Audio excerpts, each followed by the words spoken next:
नमस्कार दोस्तों, स्वागत है हमारे YouTube channel mega star classes में। आज हम लोग कक्षा 10वीं की गणित जिसमें पहला अध्याय है वास्तविक संख्याएं रियल नंबर के बारे में पढ़ेंगे, जिसमें हम लोग प्रश्नावली 1C का हल सहित उदाहरण पढ़ेंगे। ठीक है, इसके पिछले वीडियो में हम लोग प्रश्नावली 1A, प्रश्नावली 1B और इस चैप्टर से संबंधित तथ्यों को पढ़ा है। तो इसमें हम लोग प्रश्नावली 1C का हल सहित उदाहरण पढ़ेंगे और हल सहित उदाहरण के बाद हम लोग प्रश्नावली 1C के प्रश्नों को हल करेंगे। तो चलिए हम लोग देखते हैं। तो प्रश्नावली 1C में क्या करना है, हमको जितने भी प्रश्न दिए गए हैं हमें यही सिद्ध करना है कि अपरिमेय संख्या है। जो भी प्रश्न दिए गए हैं उसको हमें सिद्ध करना है कि यह अपरिमेय संख्या है। तो देखिए, हम लोग इस चैप्टर के पहले वीडियो में हम बताए हैं कि परिमेय संख्या, अपरिमेय संख्या, वास्तविक संख्या क्या होता है। ठीक है, तो यदि आप नहीं देखे हैं, इसके बारे में नहीं जानते हैं, तो उस वीडियो को आप अवश्य देखें। उससे आपको जानकारी प्राप्त हो जाएगा कि वास्तविक संख्याएं और परिमेय संख्याएं और अपरिमेय संख्याएं क्या होती हैं। तो चलिए, यदि आप नहीं पढ़े हैं तब भी आप समझ सकते हैं। कुछ हम लोग इसके विषय में जानकारी ले लेते हैं। मेन चीज जो होता है वास्तविक संख्याएं। तो वास्तविक संख्याएं जो होता है दो प्रकार का होता है। पहला जो होता है परिमेय संख्या और दूसरा होता है अपरिमेय संख्या। ठीक है, वास्तविक संख्या दो प्रकार का होता है, परिमेय संख्या और अपरिमेय संख्या। तो वास्तविक संख्या का यदि हमें डिफिनीशन देना है तो हम कह सकते हैं परिमेय और अपरिमेय संख्याओं को वास्तविक संख्या कहते हैं। तो परिमेय संख्या पहले हम लोग जानेंगे। परिमेय संख्या क्या है?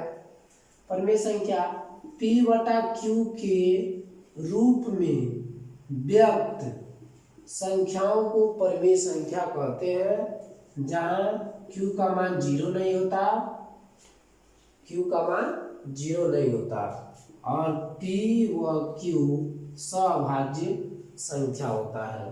ठीक है, Q का मान 0, यहाँ पर 0 नहीं हो सकता P/Q के रूप में।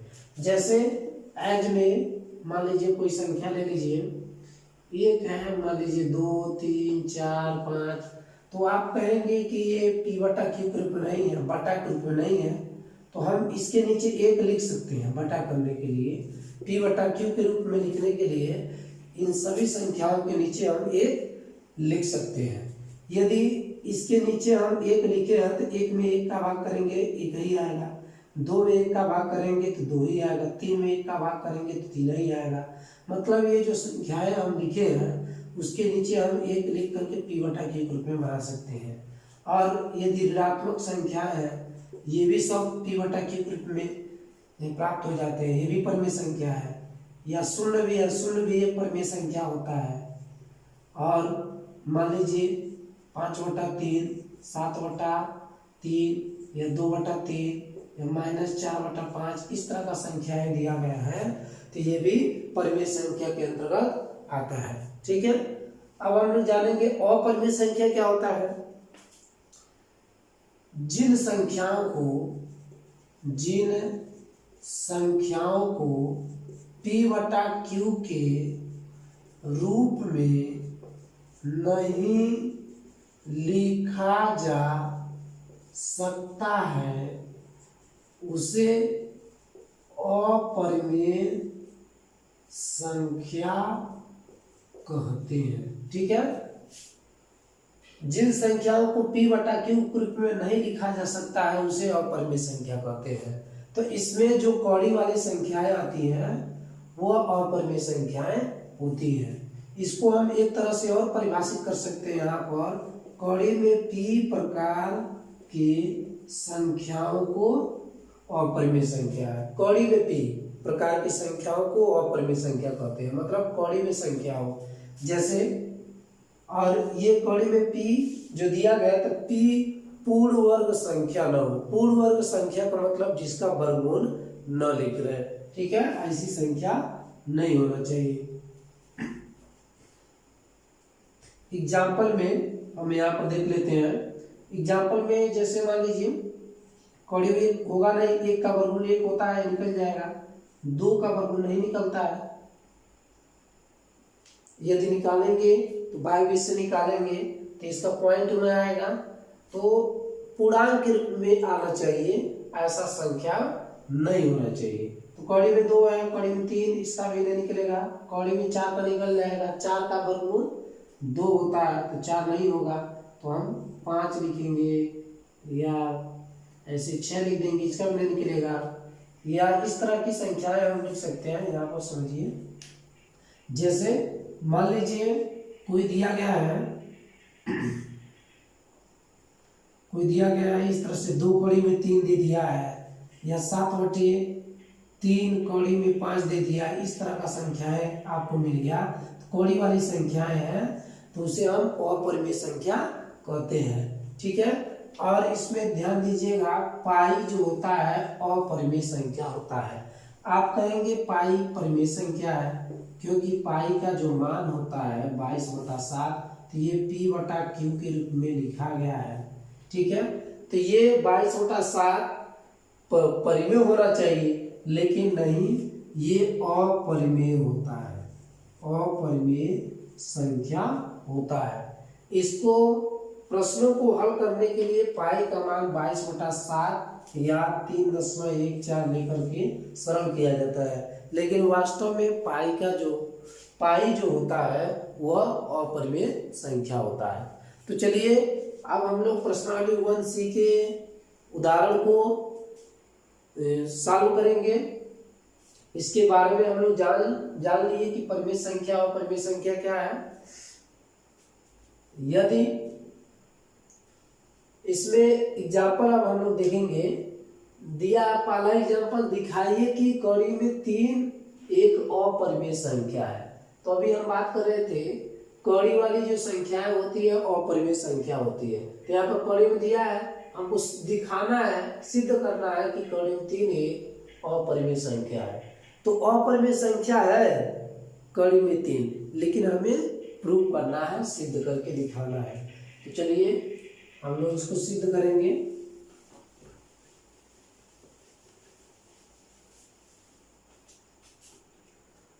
ये प्रश्न आपका एनसीईआरटी दिया गया है। एनसीईआरटी से हम लोग डॉक्टर मनोहर की किताब से पढ़ रहे हैं, तो उसमें एनसीईआरटी प्रश्न जितने भी हैं सब दिए गए हैं।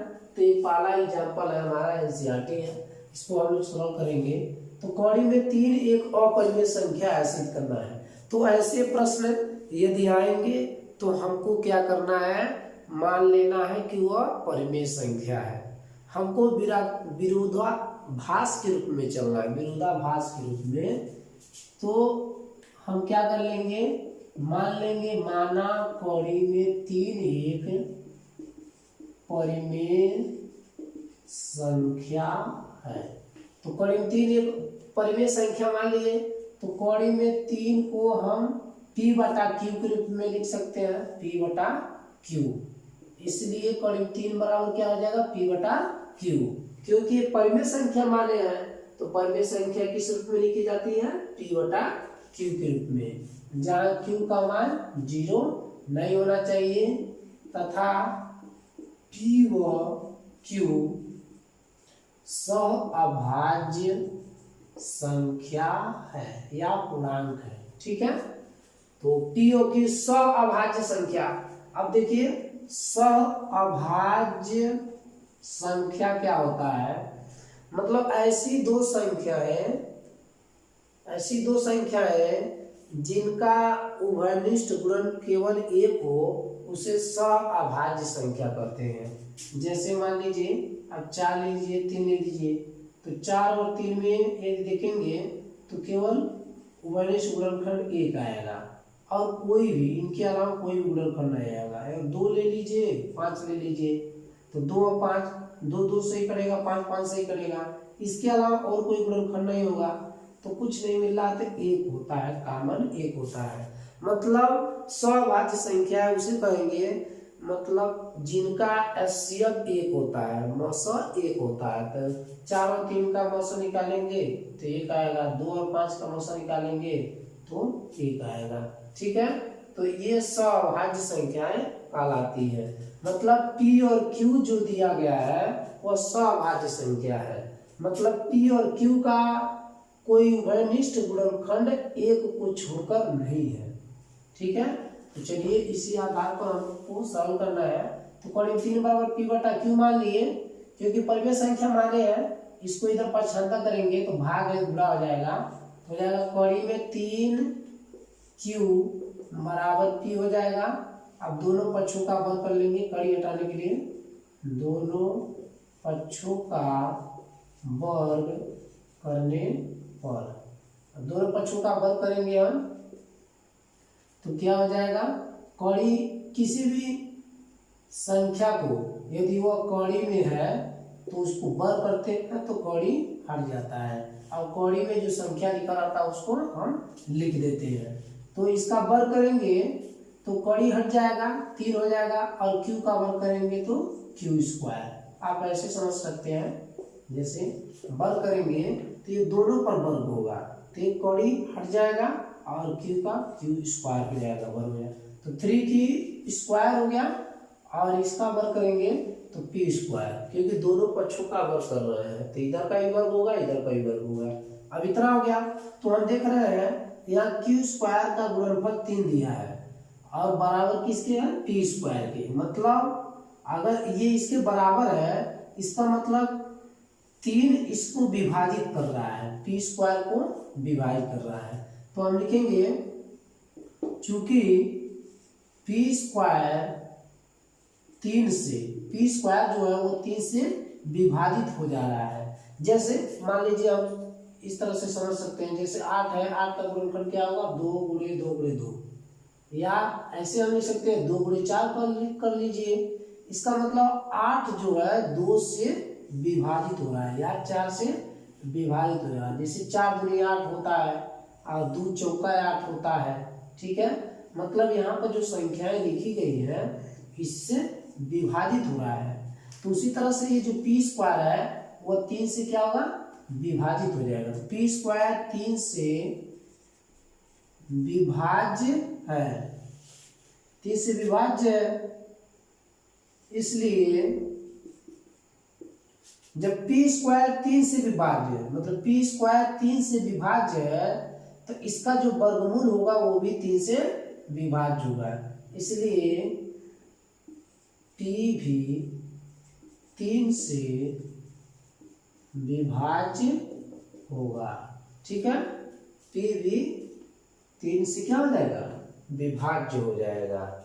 इसका मतलब P का जो गुणनखंड हो गया 3 हो गया। ठीक है, अब हम लोग क्या करेंगे, मान लेंगे एक और चीज, इसको समीकरण 1 मान लीजिए। ठीक है, मान लेंगे, माना P बराबर, अब कोई संख्या मान लेंगे, यहाँ पर गुणनखंड यहाँ 3 दिया है तो 3 के रूप में ही हमको मानना है। तो मान लेंगे माना P बराबर 3R। ठीक है, जहां R एक पूर्णांक है। ठीक है, अब P बराबर 3R, तो यहाँ पर रखेंगे समीकरण 1 में P का मान समीकरण 1 में रखने पर, अब P का मान जब समीकरण 1 में रखेंगे, यहाँ 3 की स्क्वायर इधर तो ऐसे ही रहेगा। अब P का मान हम क्या रखेंगे 3R, तो यहाँ पर जाएगा तो वर्ग हो जाएगा, तो ये कितना हो जाएगा 9R स्क्वायर। ठीक है, यहाँ पर 3R रखेंगे तो 3 का वर्ग 9 और R का वर्ग R स्क्वायर हो जाएगा। अब ये गुणा है तो इधर जाएगा बटा हो जाएगा, तो ये 3 से भाग कर देंगे, 3 3 का 9, 3 बचेगा, या हम दोनों पक्षों में 3 से भाग कर देंगे तो यहाँ बचेगा Q स्क्वायर, और यहाँ पर 3 से भाग करेंगे तो 3R स्क्वायर। तो हम देख रहे हैं Q स्क्वायर बराबर 3R स्क्वायर, मतलब 3 गुणे इतना दिया है 3 × r² मतलब कि स्क्वायर 3 से विभाज्य है। जैसे यहाँ पर हम थोड़ा समझ लेंगे, जिससे की स्क्वायर 3 से विभाज्य था तो इसका वर्गमूल भी 3 से विभाजित था, उसी तरह से की स्क्वायर 3 से विभाज्य होगा और इसका वर्गमूल भी 3 से विभाज्य हो गया। तो हम लिखेंगे चूंकि की स्क्वायर 3 से विभाज्य है अतः इसलिए Q भी 3 से विभाज्य होगा। ठीक है, तो Q भी 3 से विभाज्य हो रहा है और P भी 3 से विभाज्य हो रहा है। तो P के गुणनखंड में भी 3 है और Q के गुणनखंड में भी 3 है, लेकिन हम देख रहे हैं कि P और Q क्या है, सभाज्य संख्या। इन दोनों का जो उभयनिष्ठ गुणनखंड होगा 1 होगा, लेकिन हम देख रहे हैं इन दोनों का गुणनखंड 3 है, P का भी 3 है और Q का भी 3 है, तो ये सभाज्य संख्या नहीं होगा। तो इसका विरोध कर रहा है, सभाज्य संख्या का विरोध कर रहा है, अतः कड़ी में 3 एक अपरिमेय संख्या हो जाएगा। तो चलिए हम यहाँ पर लिखते हैं, यहाँ लिखेंगे हम लोग P चूंकि P व Q का उभयनिष्ठ गुणनखंड 3 है, जो इस तथ्य का विरोध करता है कि P व Q सभाज्य संख्या है। ठीक है, सभाज्य संख्या का विरोध कर रहा है, तो लिख सकते हैं अतः कड़ी में 3 एक अपरिमेय संख्या है। क्योंकि वो विरोध कर रहा है, हम परिमेय संख्या माने हैं, इस सभाज्य संख्या का विरोध कर रहा है, इसका मतलब ये क्या हो जाएगा, अपरिमेय होगा। ठीक है, अतः लिख सकते हैं कड़ी में 3 एक अपरिमेय संख्या है। ठीक है, यदि आप इसको लिखना चाहते हैं तो लिख सकते हैं, स्क्रीनशॉट ले सकते हैं। अब हम लोग दूसरे एग्जाम्पल को पढ़ेंगे। दूसरा एग्जाम्पल दिया है, दिखाइए कि 3 कड़ी में 2 एक अपरिमेय संख्या है। तो जैसे हम लोग पहले एग्जाम्पल को सरल किए हैं, उसी तरह से दूसरे को भी सरल कर सकते हैं, लेकिन इसको थोड़ा सा भिन्न तरीके से सरल करेंगे। हम लोग आसानी से सरल कर सकते हैं, क्योंकि इसमें 3 कड़ी में 2 दिया है, तो ये कड़ी वाला संख्या, ये बगैर कड़ी वाला संख्या है, तो इसको हम एक तरह से और सरल कर सकते हैं। तो इसमें भी मानना पड़ेगा, माना 3 कड़ी में 2 एक परिमेय संख्या है।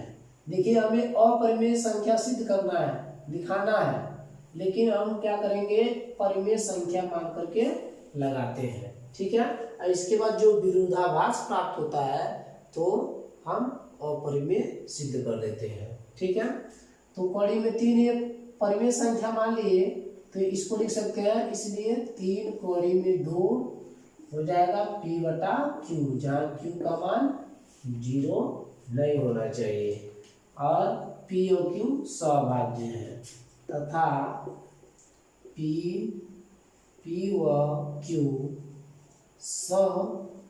सभाज्य है। ठीक है, अब चलिए, तो यहाँ पर देखिए 3 कड़ी में 2, तो ये कड़ी वाला संख्या नहीं है, तो ये गुणा है इसमें, इसका मतलब 3 गुणे कड़ी में 2, तो ये 3 इधर पक्षांतर हो जाएगा, तो गुणा है, तो यहाँ पर ये इसमें आकर के गुणा हो जाएगा, नीचे मतलब भाग हो जाएगा इसमें। ठीक है, तो हम ऐसे लिख देंगे, कड़ी में 2 बराबर P/3Q हो जाएगा। ठीक है, अब हम क्या करेंगे, कॉलम 2 बराबर p बटा 3q। इसके बाद अब देखिए p बटा q परिमेय है, तो यदि इसमें किसी और संख्या से भाग कर दे तो वह परिमेय ही होता है। तो p बटा 3q भी परिमेय होगा, तो लिखेंगे चूंकि p बटा 3q एक परिमेय संख्या है,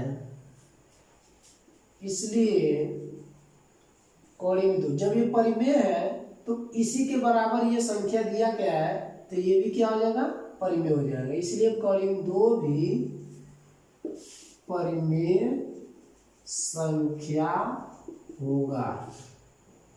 परंतु हम जानते हैं कि कौड़ी वाली संख्याएं जो होती है वो अपरिमेय होता है, तो ये विरोध कर रहा है, परंतु होगा जो इस तथ्य का विरोध करता है। तो ये तथ्य का विरोध कर रहा है, मतलब ये परिमेय संख्या नहीं है, कौड़ी वाला है। तो अतः हम कह सकते हैं, अतः 3 कौड़ी में 2 एक अपरिमेय, क्योंकि इसी में ये गुणा किया गया है। तो कौड़ी में 2 जब परिमेय है तो 3 कौड़ी में 2 भी क्या हो जाएगा, सॉरी कौड़ी में 2 अपरिमेय है तो 3 कौड़ी में 2 भी अपरिमेय संख्या हो जाएगा। तो 3 कौड़ी में 2 एक अपरिमेय संख्या है। ठीक है, अब हम लोग तीसरे उदाहरण को पढ़ेंगे। तीसरा उदाहरण दिया, दर्शाइए कि 5 माइनस कॉलम 3 एक अपरिमेय संख्या है। ठीक है, तो हम लोग इसको भी दूसरे एग्जाम्पल की तरह सॉल्व करेंगे। तो मान लेंगे, माना 5 माइनस कॉलम 3 एक अपरिमेय संख्या है। ठीक है, तो इसलिए 5 माइनस कॉलम 3 जो हो जाएगा वो p बटा q के बराबर होगा, जहाँ q का मान 0 नहीं होता।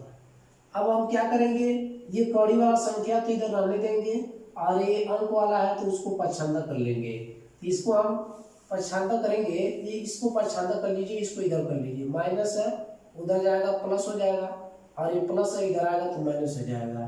तो 5 माइनस p बटा q बराबर, ये माइनस उधर जाएगा तो क्या हो जाएगा, प्लस हो जाएगा। मतलब इतना बराबर इतना है तो इतना बराबर इतना लिख सकते हैं हम लोग। कौड़ी में 3 बराबर 5 माइनस p बटा q। अब इसका यदि हम गुणा कर दें तो क्या हो जाएगा, 5q माइनस p बटे q। तो ये p बटा q परिमेय है, तो 5 में से घटाया जा रहा तो ये भी परिमेय ही प्राप्त होगा। एक संख्या लेकर चेक कर सकते हैं, जैसे 5 माइनस, मान लीजिए 2 बटा 3 है p बटा q का मान, तो 3 5 15, 15 से 2 घटाएंगे 13 बटा 3, ये भी हमारा परिमेय संख्या प्राप्त हो रहा है, p बटा q के रूप में प्राप्त हो रहा है। तो इसका मतलब ये पूरा हमें ये परिमेय संख्या ही प्राप्त होगा। तो ये परिमेय है तो ये भी परिमेय होना चाहिए, लेकिन कौड़ी वाली संख्याएं जो होती है अपरिमेय होती है। तो लिखेंगे चूंकि 5q माइनस p बटा q एक परिमेय संख्या है, इसलिए कौड़ी में 3 भी परिमेय संख्या होगा। लेकिन ये इस तथ्य का, जो इस तथ्य का विरोध करता है, मतलब ये परिमेय संख्या नहीं है, विरोध करता है। तो विरोध करता है तो ये हो जाएगा परिमेय, अपरिमेय संख्या हो जाएगा। जब इस तत्व का विरोध कर रहा है, जब ये परिमेय है तो ये भी परिमेय होना चाहिए, लेकिन ये विरोध कर रहा है तो अपरिमेय हो जाएगा। तो जब ये अपरिमेय होगा तो 5 माइनस कॉलम 3 भी अपरिमेय। तो लिख सकते हैं, अतः 5 माइनस कॉलम 3 एक अपरिमेय संख्या है। ठीक है। चौथा एग्जाम्पल दिया है, सिद्ध कीजिए कि 7 किसी परिमेय संख्या का घन नहीं है। मतलब 7 किसी भी परिमेय संख्या का घन नहीं है, हमें सिद्ध करना है। तो हम मान लेंगे कि 7 किसी परिमेय संख्या का घन है, अंतर विरोध के रूप में मानकर लगाएंगे। मान लेंगे, माना 7 परिमेय संख्या p बटा q का घन है। ठीक है, तो 7 परिमेय संख्या p बटा q का घन है, इसका मतलब इसीलिए लिख सकते हैं 7 बराबर जो होगा p बटा q का घन। ठीक है, क्योंकि 7 परिमेय संख्या p बटा q का घन है, मतलब इसका घन p बटा q का घन 7 है, तो p बटा q का घन 7 के बराबर हो जाएगा। अब इसको हम ऐसे लिख सकते हैं, 7 बराबर पी क्यू और क्यू क्यू हो जाएगा। ठीक है, क्यू पर क्यू, दोनों पर क्यू होगा, इस पूरे का क्यू है तो पी का क्यू होगा और क्यू का भी क्यू हो जाएगा। अब इसमें हम क्या करेंगे, क्यू स्क्वायर इधर ये दिलाते हैं, 7 क्यू स्क्वायर, इसमें क्यू स्क्वायर भाग है तो ये क्यू स्क्वायर निकाल के इधर लेकर आते हैं, 7 क्यू स्क्वायर, तो इधर बच जाएगा पी क्यू बटा क्यू। हम ऐसा क्यों किए हैं, क्योंकि यहाँ पर क्यू होता है हमेशा, क्यू नीचे रखना चाहिए और क्यू का मान 0 यहाँ पर लिख देंगे, क्यू का मान 0 नहीं होता है। ठीक है, तो यहाँ पर क्यू ही रखना है, इसलिए क्यू स्क्वायर जो बचेगा इसको हम यहाँ पर कर लेंगे। ठीक है, 75 कर देंगे तो हो जाएगा 7 क्यू स्क्वायर बराबर पी क्यू बटा क्यू। यहाँ गुणा है, इसको इधर लेके जाएंगे तो भाग हो जाएगा, मतलब क्यू क्यू इतना ही हो जाएगा। इसीलिए यहाँ पर क्यू स्क्वायर यहाँ निकाल देंगे, क्योंकि यहाँ पर क्यू हमें रखना है। ठीक है, तो यहाँ पर क्यू बच गया, तो पी क्यू बटा क्यू जो ये परिमेय संख्या है, लेकिन ये आपका पूर्णांक के रूप में है और ये परिमेय है, तो परिमेय जो है वो पूर्णांक के बराबर नहीं हो सकता। मतलब ये बटा वाला है, ये पूर्णांक संख्या है, ये अपूर्णांक है। ठीक है, जैसे 2/3, अब ये अपूर्णांक है, इसमें भाग करेंगे तो पॉइंट में आएगा, दशमलव आएगा। तो उसी तरह से ये भी दिया गया है। ठीक है, तो लिखेंगे चूंकि पी क्यू, चूंकि 7 पूर्णांक है, 7 पूर्णांक है, चूंकि 7 पूर्णांक है इसलिए 7 क्यू स्क्वायर भी पूर्णांक होगा, पूर्णांक होगा, परंतु पी क्यू बटा क्यू एक अपूर्णांक संख्या है, अर्थात भिन्न है, भिन्न है। ये भिन्न के रूप में है, तो हम कह सकते हैं जब ये भिन्न है और ये पूर्णांक है तो पूर्णांक और भिन्न एक दूसरे के बराबर नहीं हो सकते, तो इसलिए 7 क्यू स्क्वायर जो होगा वो पी क्यू बटा क्यू के बराबर नहीं होगा। तो अतः हम लिख सकते हैं कि 7 किसी भी परिमेय संख्या का घन नहीं है। ठीक है, अब हम लोग एग्जाम्पल नंबर 5 को पढ़ेंगे।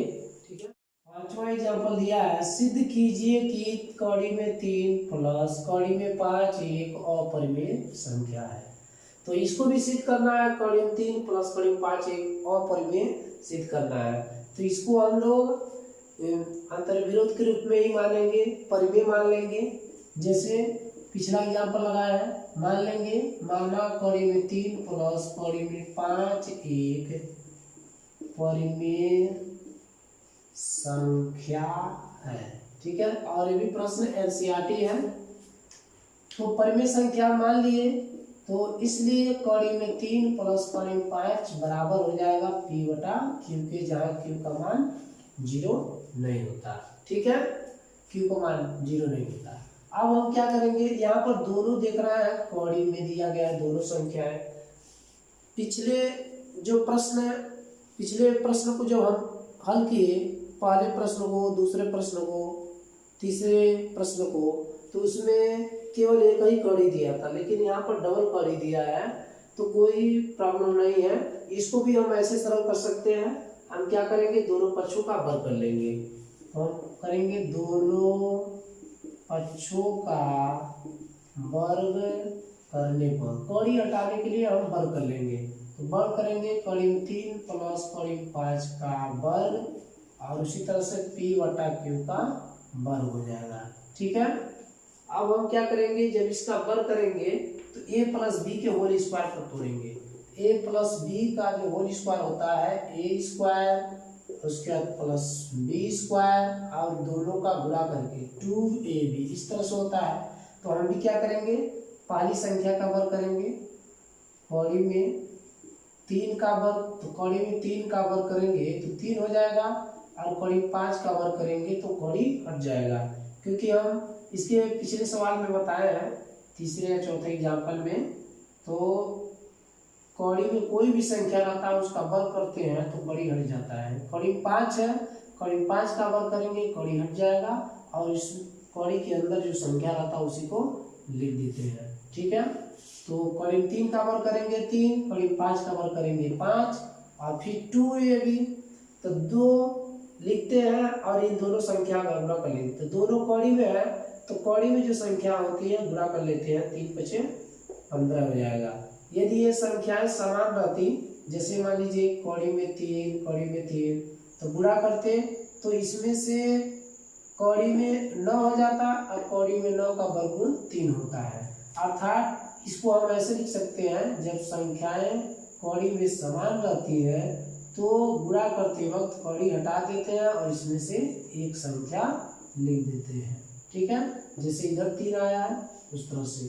ठीक है, तो चलिए हम लोग देखते हैं, यहाँ पर कड़ी में अलग अलग संख्या है तो गुणा कर लेंगे, 3 पचे 15 बराबर ये हो जाएगा P स्क्वायर बटे Q स्क्वायर। ठीक है, अब ये दोनों संख्याएं अंक के रूप में हो गए, तो 3 और 5 8 प्लस 2 कड़ी में 15 बराबर P स्क्वायर बटे Q स्क्वायर। ठीक है, अब ये 8 को उधर पक्षांतर कर देंगे, कड़ी वाली संख्या इधर रहेगा, तो हो जाएगा P स्क्वायर बटा Q square minus 8।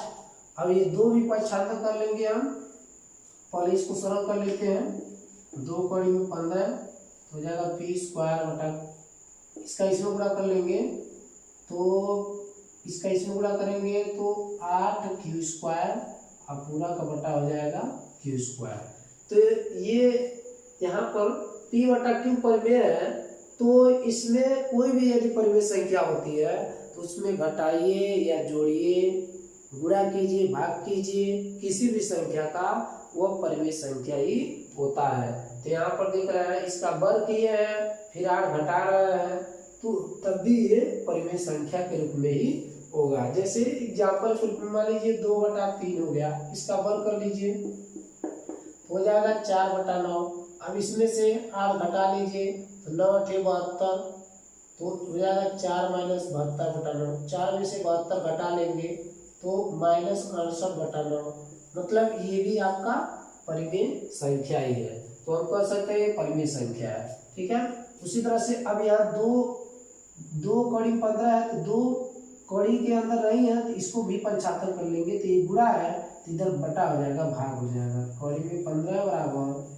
P square minus 8Q square बटे 2Q स्क्वायर, ये पूरा क्या हो जाएगा, परिमेय संख्या। ठीक है, यहाँ पर जिधर इस पक्ष में जितना भी आते हैं, चाहे जोड़ घटाना गुणा भाग के रूप में जो भी आएंगे वो परिमेय संख्या के रूप में हो जाएंगे, क्योंकि एग्जाम्पल हम लोग देख चुके हैं। ठीक है, अब इसको जब कड़ी में 15 बराबर इतना दे दिया तो ये परिमेय है, तो ये भी परिमेय होगा, तो हम लिखेंगे चूंकि P square minus 8Q square बटे 2 की स्क्वायर एक परिमेय संख्या है, इसलिए कड़ी में 15 भी परिमेय संख्या होगा जो इस तथ्य का विरोध करता है। तो विरोध करता है मतलब ये परिमेय संख्या का विरोध कर रहा है, तो परिमेय संख्या का विरोध कर रहा है तो अपरिमेय हो जाएगा। तो इसके साथ जो संख्या आया था कड़ी 3 प्लस कड़ी 5 वो अपरिमेय हो जाएगा।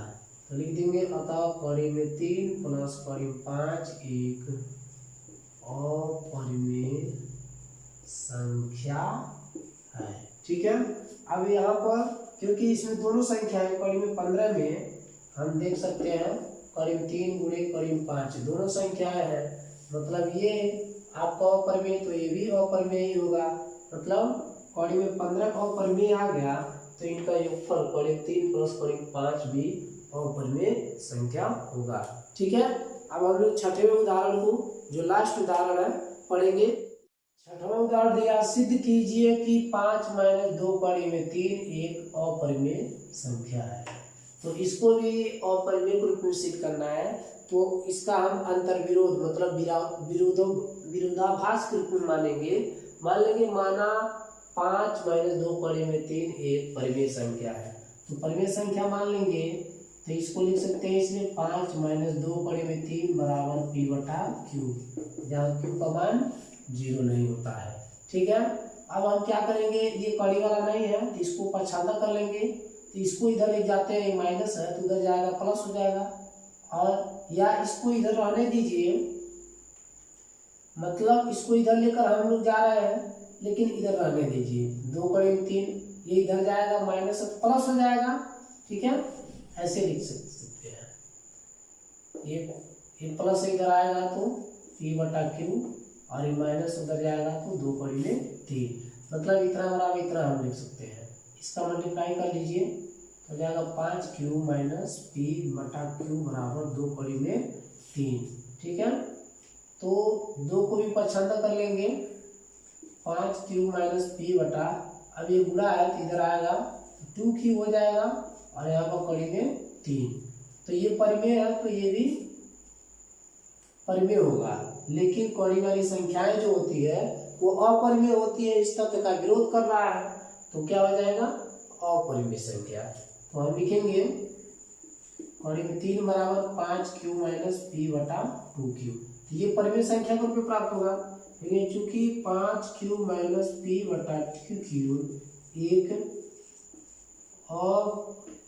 एक परिमेय संख्या है, परिमेय संख्या है, इसलिए